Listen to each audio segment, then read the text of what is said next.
Queria falar sobre conjuntos. Conjuntos são estruturas de dados semelhantes a listas, mas com as seguintes características. Portanto, não são ordenados, ou seja, não possuem nenhum índice, nenhuma posição. Os seus elementos são únicos, portanto, não há possibilidade de ter elementos duplicados. E um conjunto pode ser modificado, portanto, é mutável, mas os elementos contidos no conjunto devem ser de um tipo imutável, ou seja, inteiros, floats, strings ou tuplas. Um conjunto pode ser criado de duas maneiras. Primeiro, podemos definir um conjunto com a função interna set. Por exemplo, aqui, neste exemplo, conjunto é igual a set. Ok? E vamos imprimir o conjunto. Reparem que ele vai fazer aqui um set, portanto vai imprimir aqui o conjunto vazio. E se fizermos aqui o print do type, ele vai dizer que é da classe set, ou seja, é um conjunto. Ok? Pronto.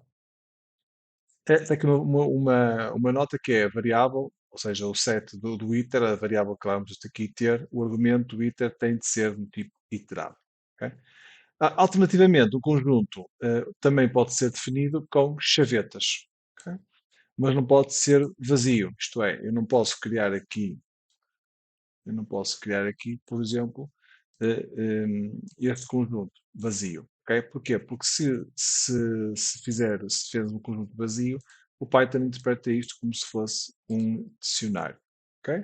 Portanto, reparem, faço aqui um print do type, print do conjunto, e reparem que é diferente. Ok? Então, temos aqui usar umas chavetas, ao contrário aqui do set, e a classe já é uma classe dic, portanto, do tipo dicionário.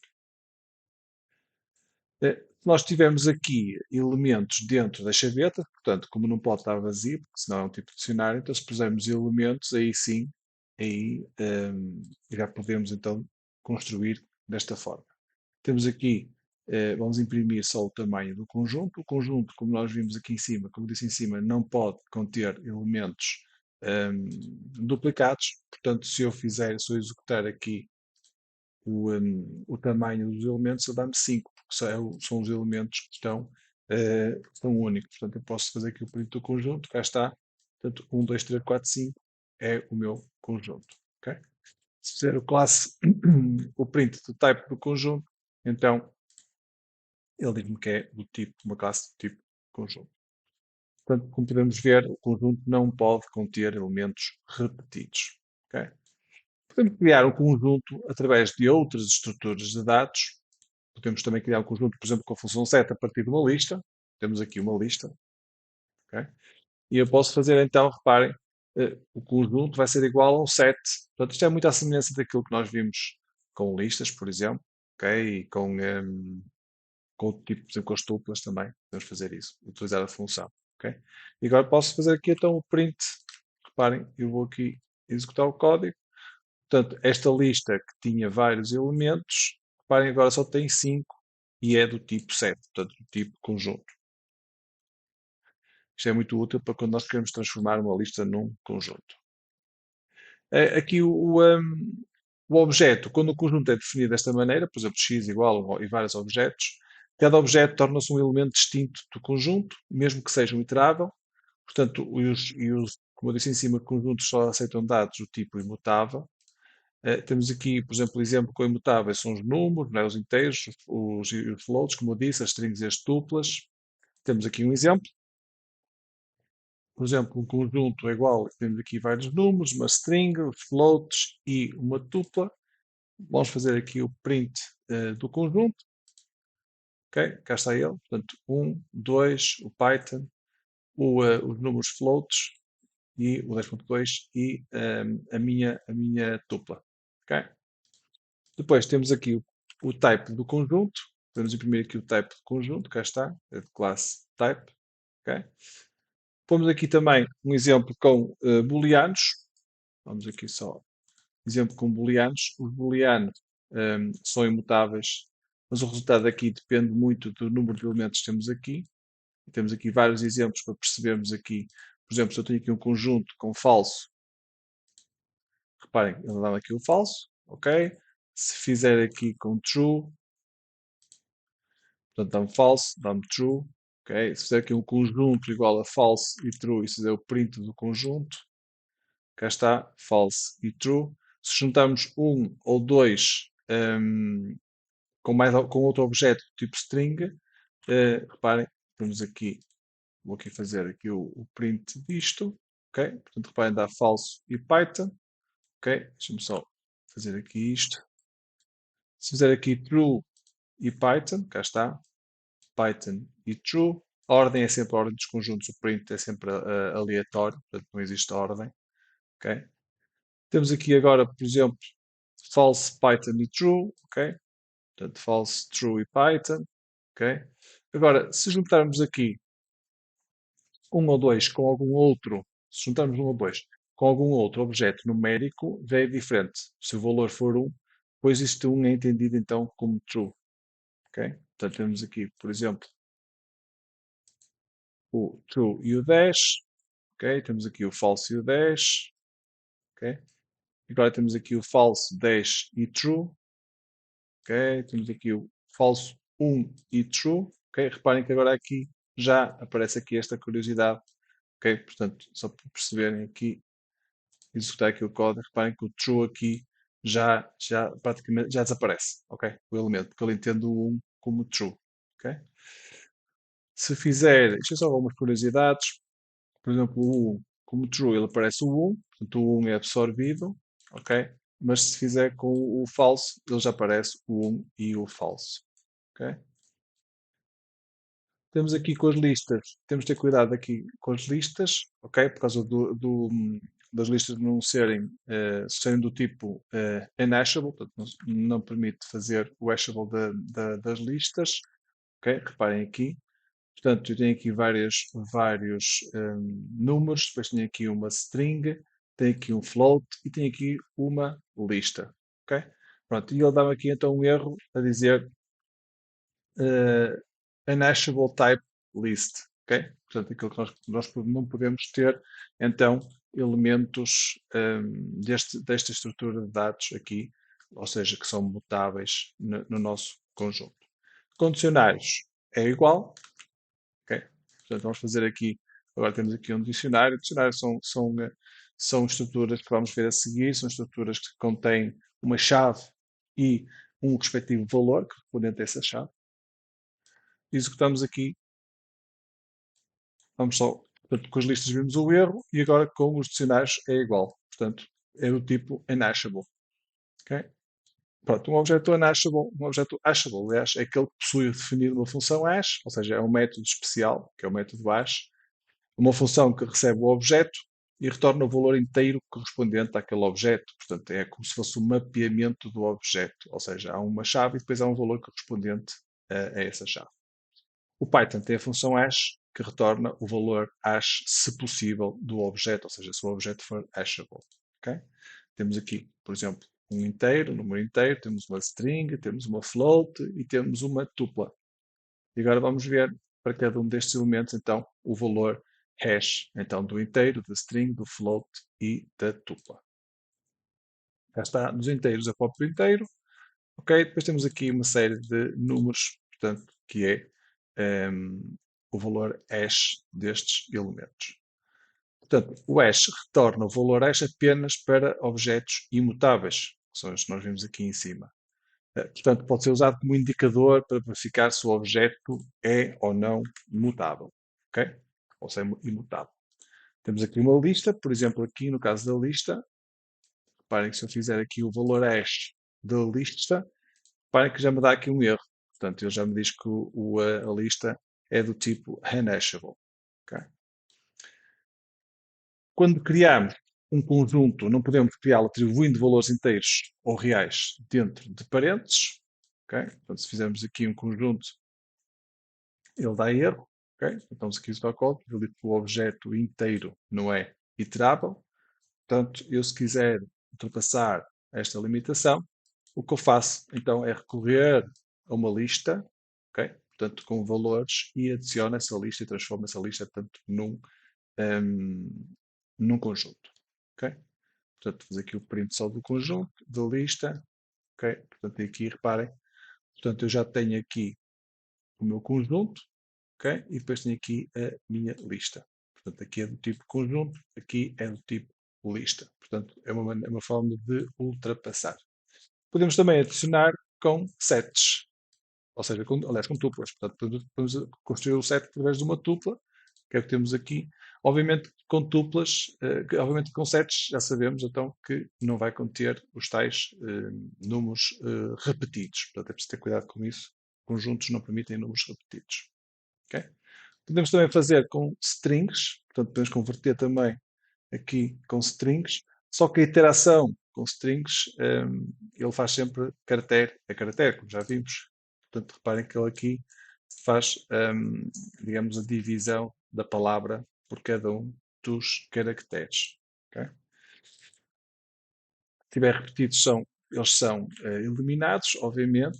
Portanto, temos que ter atenção a isso. Portanto, se eu escrever qualquer frase, e se a frase, obviamente, tiver mais aliás, o caractere repetido, que é o caso aqui, por exemplo, do O, ele vai ser pura e simplesmente omitido. Portanto, aqui só vai ter um O. Aqui temos o O minúsculo, depois temos ali o O maiúsculo, que são dois caracteres diferentes. Portanto, o Python é case sensitive, mas, por exemplo, aqui temos dois O's minúsculos e ele só aparece aqui um O minúsculo.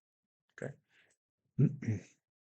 Aqui é uma pequena nota, portanto, é diferente inserir elementos num conjunto do que em listas. Para inserir um elemento numa lista, podemos usar a função insert ou a função append, mas para inserir um e só um elemento num set, num conjunto, usamos o método add.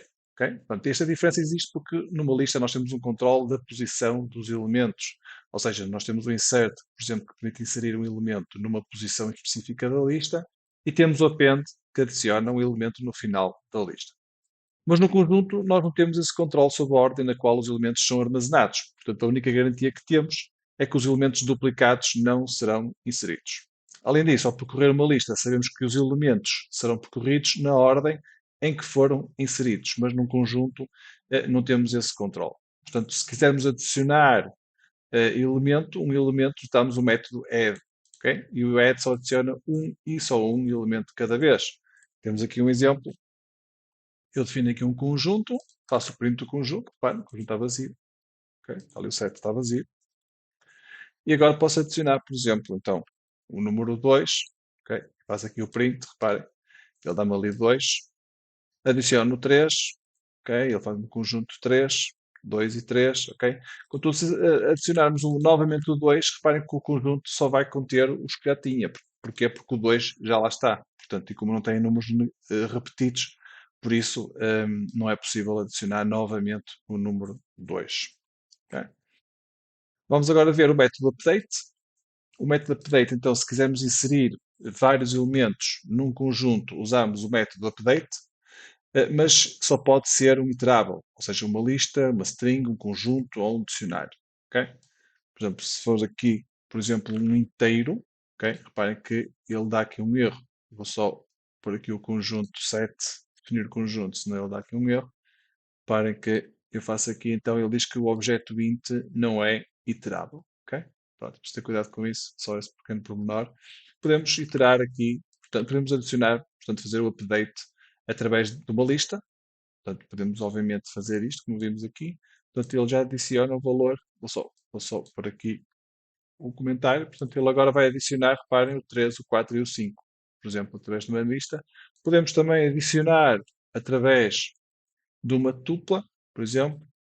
Okay? Cá está, 3, 4 e 5. Okay? Atenção com strings nos updates.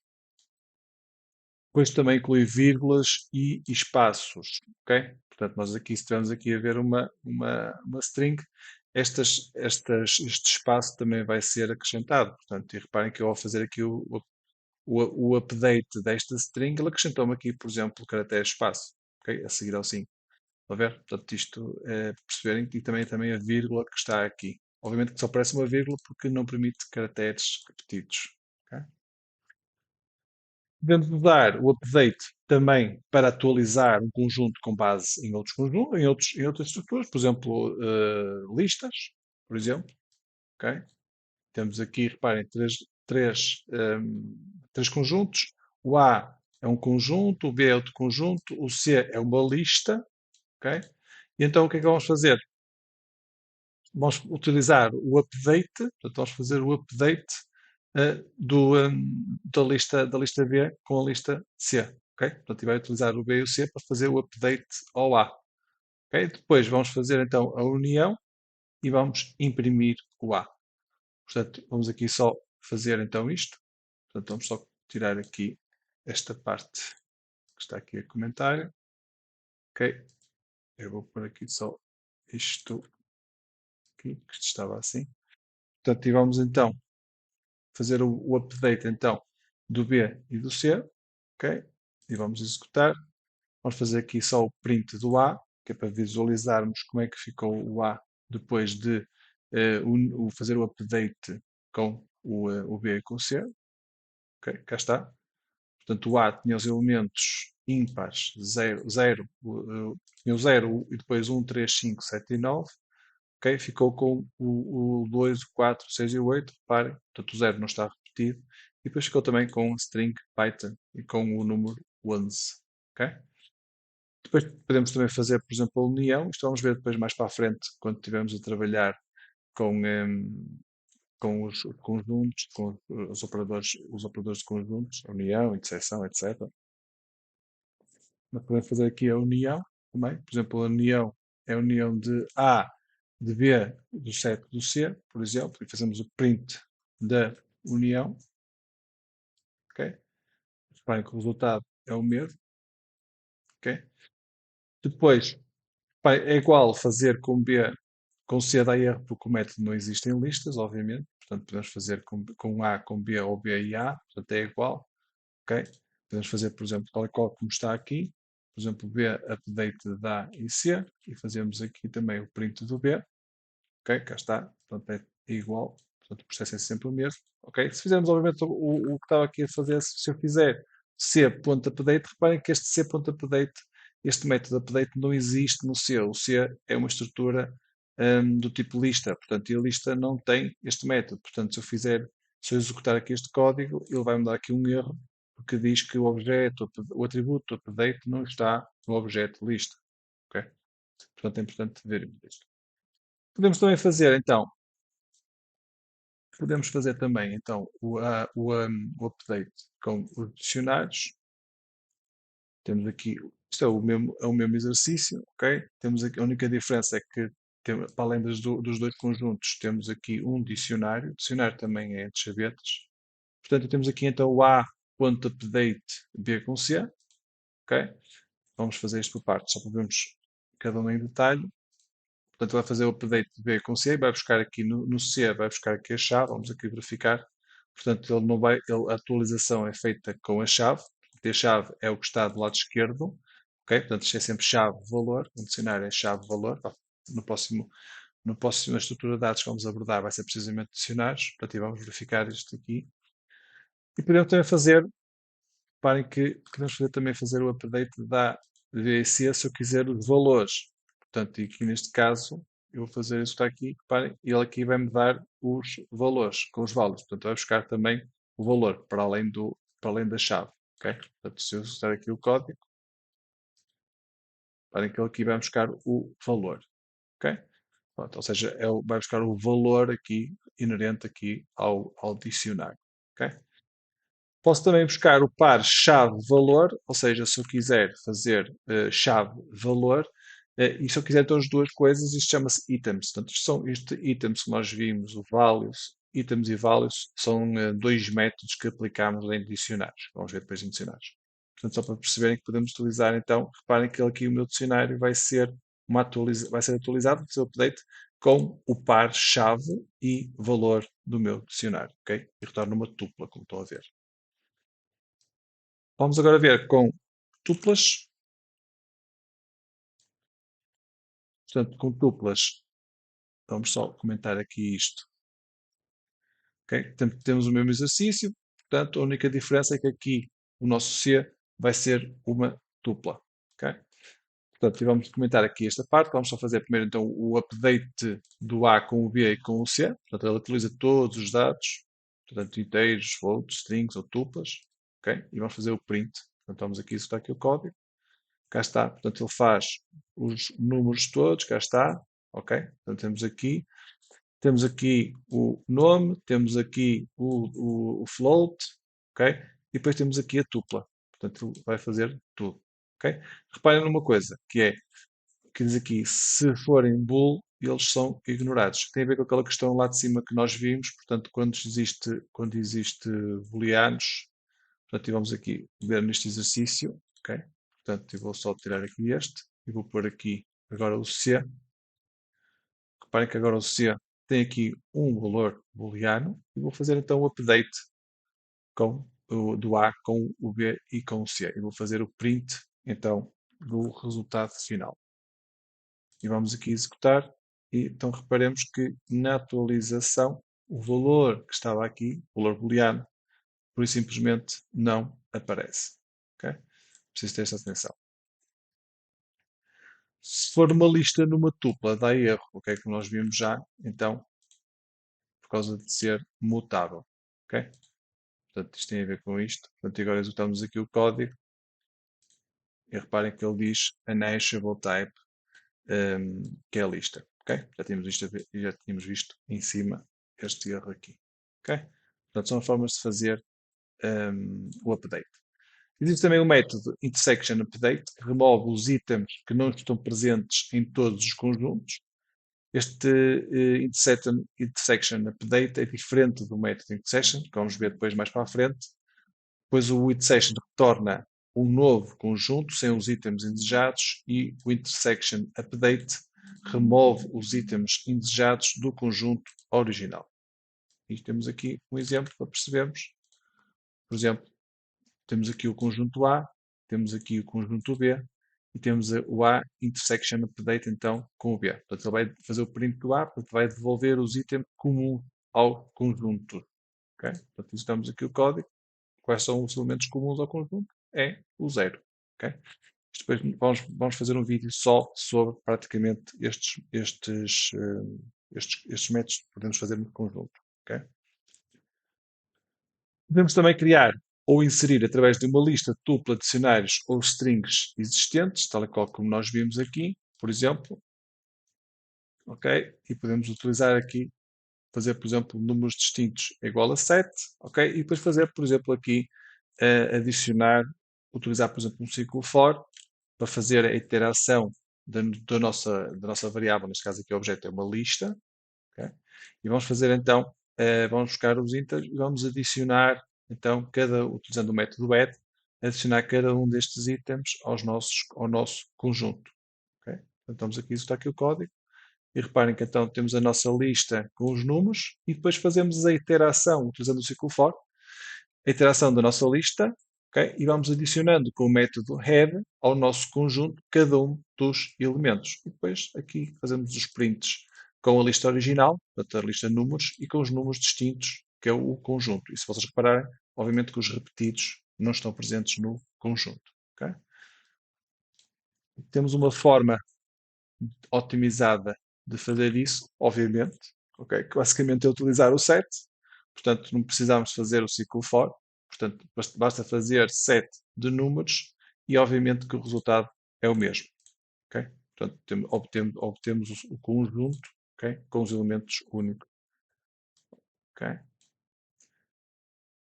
Com as duplas é igual, portanto fazemos a mesma coisa, portanto temos uma tupla, utilizamos o set também para as tuplas, ok? Portanto, isto é sempre, depois de fazendo uma vez, é sempre a mesma coisa.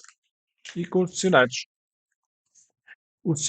por defeito, só podem ter uma chave valor único, isto depois vamos ver com detalhe. Se tiver dois, se eu escrever uma nova chave, o que vai fazer é atualizar o valor, ok? Neste caso, devolve as chaves, temos aqui o exemplo, portanto, e temos aqui então um dicionário. Isto é uma estrutura de um dicionário entre chavetas, em que o dicionário chama-se Python, e depois temos aqui então vários chave-valor.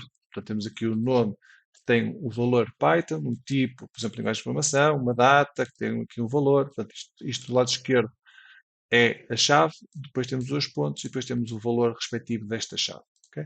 O que estamos aqui a fazer com o Python set é a transformar este dicionário, que se chama Python, e vamos transformá-lo através da função set. Okay? Portanto, executamos aqui o código, cá está, temos aqui o nosso dicionário, ok? E depois temos aqui o nosso conjunto transformado do dicionário. E como está aqui a dizer, ele devolve as chaves. Portanto, a única coisa que ele devolve aqui é as chaves. Depois, mais para a frente, quando formos ver os dicionários, vemos isto com mais detalhe. Ok? Nas strings, todos os objetos são iterados, como já vimos aqui com vários. Portanto, se eu tiver aqui uma string e se fizer um set desta string, ok? Ele vai me iterar aqui, então, vai-me iterar aqui cada um destes objetos, incluindo aqui a palavra Python, que vai ser aqui, obviamente, iterada. Lembre-se que não há ordem, portanto, isto pode ser de uma ordem. Se eu executar isto N vezes, reparem que a ordem está sempre a ser alterada. Portanto, o conjunto não tem ordem, não tem índice, não tem posição. Ok? Pronto. Podemos também atualizar conjuntos com outros conjuntos. Ok? Por exemplo, utilizando o método update, como nós vimos. Portanto, cá está ele. Portanto, ele adiciona os itens de B e C a A. Portanto, vai fazer o update de A com os itens de B e de C. Portanto, parem aqui. Portanto, A depois do update. Ok? Portanto, o A é este, o original. Depois do update tem, então, os itens de B e de C. Ok? E podemos fazer A. Portanto, podemos fazer agora aqui num novo exercício. Vamos ver aqui um novo exercício. Ok? Isto exercícios com condicionais, vamos ver depois em detalhe. Portanto, temos aqui no exemplo 2 a atualização de uma string e dicionários ao conjuntos. Vamos começar com a string, ok? Temos aqui uma palavra, ok? E depois temos aqui os conjuntos 1 e 3, que é os ímpares, e depois o conjunto 2 e 4, que são o conjunto par, ok? Aqui vamos adicionar os elementos da string ao conjunto, ok? Portanto, e vamos imprimir. Portanto, o conjunto em strings, portanto, estamos a fazer aqui então o update e então ele fica, reparem, com os números e fica então com a interação da nossa palavra. Ok? Vamos ver agora no dicionário.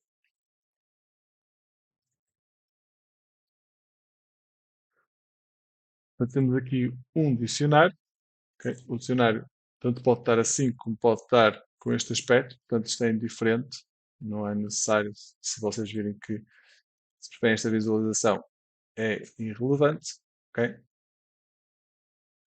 Portanto, o que ele aqui vai fazer, vamos fazer aqui, vai adicionar as chaves do dicionário ao conjunto. Portanto, aqui é o que vai fazer. E depois aqui, reparem, o que ele faz aqui, deixa-me só fazer isto por partes.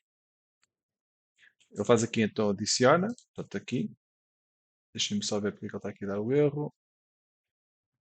O pares, porque eu fiz aqui o pares e os ímpares, eu estive aqui a comentar, então ele quando vai fazer aqui a atualização do pares, pares.update, ele dá erro, ok? Portanto, executamos aqui o código, cá está, portanto, conjunto e dicionário, portanto, temos aqui o número de pares que nós temos ali, o conjunto com os pares, com o dicionário. E o dicionário, vocês reparem que ele devolveu o nome, devolveu a data e devolveu a data 2, que são correspondentes então às chaves do dicionário. Ok? Se quisermos os itens, nós já vimos isto em cima com o exercício, fazemos pass.update e fazemos então o dicionário.items. Portanto, neste caso aqui ele vai fazer, apareceu aqui o print, vai fazer então com os itens, ou seja, com a chave e com o valor. Ok? Depois podemos fazer com os valores só. Portanto, ele aqui só faz com os valores. Portanto, é possível fazer com vários tipos de estrutura. Vamos agora ver como é que podemos apagar elementos e até o próprio dicionário. Para apagar e remover elementos, para apagar ou remover elementos ou conjuntos, não é? Podemos apagar um elemento do conjunto ou podemos apagar o próprio conjunto. Portanto, para remover um elemento de um conjunto, podemos usar a função remove, a função discard ou ainda o método pop. O remove deve ser usada somente, esta função deve ser usada somente se tivermos a certeza de que o elemento está presente no conjunto. Pois se o elemento não estiver presente, a função provoca uma exceção, ok? Ou seja, dá um erro. Temos aqui um exemplo. Vamos aqui a ver. Portanto, temos aqui uma variável, o objeto números, ok? Que é o conjunto. Estamos a transformar isto num conjunto. Isto é uma lista que está a ser transformada num conjunto. E vamos aqui a esta lista aplicar então o método, a função remove, ok? Ele vai remover o 2 e vamos fazer depois o print aqui dos números. Ok? Reparem que ele só dá o 1 e o 3. Só limpar. Portanto, se eu executar aqui o código, reparem, ele só dá o 1 e o 3 porque nós removemos o 2. Ok? Se eu fizer novamente remover o 2, como o 2 já não existe, ele dá um erro. E o erro, é um key error. Estão aqui a ver que é o key error 2. Porquê? Porque eu já paguei o 2 e se estou a pagar novamente o 2 não existe. Portanto, dá um erro. Ok? O discard é outra função que podemos utilizar, é uma alternativa à função remove, mas a diferença é que ele não faz nada caso não exista. Ou seja, caso o objeto que nós queremos apagar não exista, ele não gera nenhum erro. Ok? Portanto, temos aqui o nosso conjunto na mesma, portanto, temos aqui o número de descarte, portanto, o 2, ele vai apagar o 2 e vamos imprimir a nossa lista, o nosso conjunto atualizado, cá está, 1 e 3. E agora, se fizermos novamente o discard 2, portanto, se tentarmos apagar novamente o número 2, reparem que ele aqui, neste caso, não faz nada, portanto, não gera o erro, ao contrário do remove que gerava um erro, um key error. Ok? Portanto, é esta a principal diferença. Podemos ainda usar o método pop para remover então o primeiro item do conjunto, ok? Usado com print informa, portanto, diz-nos, imprime qual o número apagado. Ok? Portanto, reparem, eu vou aqui usar os números, tenho aqui uma variável números, então, o set 1, 3 e 3, faço números.pov, ele remove o primeiro item. O primeiro item vai ser o número 1. Ok? Se eu executar aqui o código, ele não faz nada. Ok? Portanto, não faz nada, ou seja, ele faz, mas nós não visualizamos, obviamente, o que é isso que quer dizer. Mas se eu fizer print números, reparem que ele só está ali o 3. Portanto, o número 1 foi apagado. Ok? Contudo, se eu fizer aqui, vou apagar aqui, mas se fizer agora o print números.pop, ok? Portanto, ele agora já, reparem, ele aqui informa-nos que o 1 foi apagado. Portanto, se usarmos o print com o pop, ele informa o número, ou seja, qual foi o valor que foi apagado. Número ou outro valor, ok? Outro objeto. Se fizermos novamente o pop, ele apaga depois novamente o primeiro. O primeiro, neste caso, seria o 3. Ok? Portanto, se está aqui o pop novamente, reparem que ele a primeira vez apaga o 1, na segunda vez apaga o 3. Ok? Se fizermos 3 vezes, obviamente ele vai dar um erro, porque o conjunto está vazio. Ok? Portanto, se eu fizer isto aqui, reparem, eu estou aqui. Portanto, reparem como o conjunto aqui está vazio. Portanto, apaga o 1, apaga o 3, o conjunto está vazio. Portanto, se eu agora fizer aqui este pop vai-me gerar um erro porque o conjunto está vazio. Cá está. Portanto, ele diz prop from an empty set. Portanto, o conjunto está vazio. Ok? Portanto, é desta forma que podemos apagar, então. Vamos agora ver como é que podemos apagar todos os elementos de um conjunto de uma vez. Então, usamos a função clear. Ou seja, se nós queremos apagar todo o conjunto, então fazemos o números.clear. Usamos o clear. Ok? Executamos aqui, cá está. Ele devolve-nos aqui, então, o conjunto vazio. Ok? Portanto, se executar aqui o código, reparem que ele dá-me um conjunto vazio. Pronto, esta é a primeira parte, então, do nosso vídeo sobre conjuntos. No próximo vídeo que vamos ver vai ser a parte 2, ou seja, vamos ver as operações matemáticas com conjuntos e ainda a função frozen set. Ok? Espero que tenham gostado, então, até o próximo vídeo.